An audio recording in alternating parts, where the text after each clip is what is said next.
সিএমএমের কোর্টের এসিএমএম 1 জনাব জিয়াদুর রহমান স্যারের আদালতে এই আসামি সেলিম প্রধানকে উপস্থাপন করে মামলার তদন্তকারী কর্মকর্তা আসামিকে গুলশান থানার সন্ত্রাস বিরোধী আইনের মামলায় শুন অ্যারেস্টের আবেদন করেন।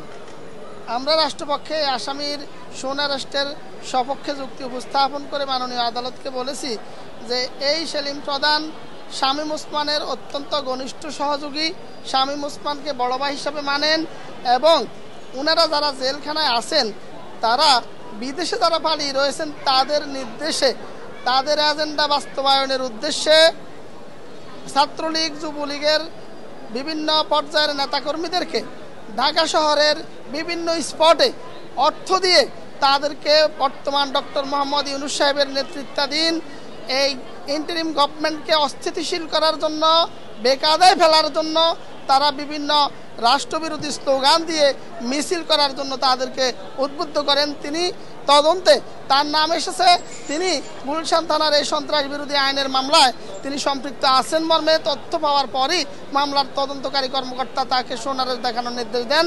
এই আসামিকে রাষ্ট্রের গুরুত্বপূর্ণ আসামি এবং রাষ্ট্রের আইন শৃঙ্খলা পরিস্থিতি স্বাভাবিক রাখার জন্য আমরা রাষ্ট্রপক্ষে আসামিকে শুন অ্যারেস্ট দেখানোর আবেদন করলে বিজ্ঞ আদালত আমাদের বক্তব্যে সন্তুষ্ট হয়ে এই আসামিকে শুন অ্যারেস্ট দেখানোর নির্দেশ প্রদান করেন। ওনার পক্ষে একজন আইনজীবী ওনার জামিনের প্রার্থনা করছিলেন, তখন আমরা রাষ্ট্রপক্ষে বলেছি যে মাননীয় আদালত ওনাকে তো এখনও শুন অ্যারেস্টই দেখানো হয়নি, শুন অ্যারেস্ট দেখানোর পরে জামিনের বিষয় আসে।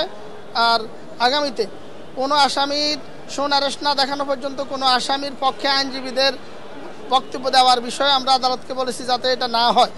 আর আসামি তিনি কথা বলতে চেয়েছেন, বিজ্ঞ আদালত তাকে 2 মিনিট কথা বলার জন্য দিয়েছেন। তিনি তার বক্তব্যে প্রথমেই দাবি করেছেন তিনি জুলাইয়ের প্রথম এবং প্রধান যোদ্ধা। আর নারায়ণগঞ্জের ধন শামীম ওসমানকে তিনি নারায়ণগঞ্জ থেকে বহুবার তাড়িয়েছেন। শামীম ওসমানের সাথে তার বিরোধ রয়েছে, তিনি শামীম ওসমানের নির্দেশে এই ঘটনা ঘটাননি।